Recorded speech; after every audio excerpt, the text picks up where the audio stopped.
हा पहा, एक लाडू तोडून दाखवते तुम्हाला। लाडू चवीला खूप छान झालेला आहे आणि बनवायलाही खूप सोपा आहे।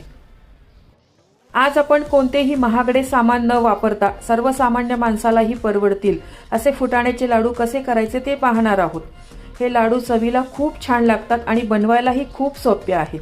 15 ते 20 मिनिटात तयार होतात। हे लाडू फुटाण्याचे असल्यामुळे यामध्ये प्रोटीन भरपूर प्रमाणात आहे। बाकीचे जे साहित्य घातले आहे ते पण फारच हेल्दी आहे। रेसिपी नेहमीप्रमाणे खूप साधी आणि सोपी आहे। रक्ताची कमी, शरीराची कमजोरी, हाडांचा त्रास, गुडघेदुखी अशा अनेक व्याधीवर गुणकारी असे हे लाडू आहे। रोज सकाळी एक लाडू तुम्ही दुधाबरोबर खाल्ला तर दिवसभर तुमची एनर्जी टिकून राहील। आता लवकरच गणपती बाप्पाचे आगमन होणार आहे। हे लाडू तुम्ही गौरीसाठी व बाप्पासाठी प्रसाद म्हणूनही बनवू शकतात। पूर्ण रेसिपी पाहण्यासाठी माझ्या फोटोच्या खालील त्रिकोणावर क्लिक करा, जेणेकरून तुम्ही त्या रेसिपीवर जाल।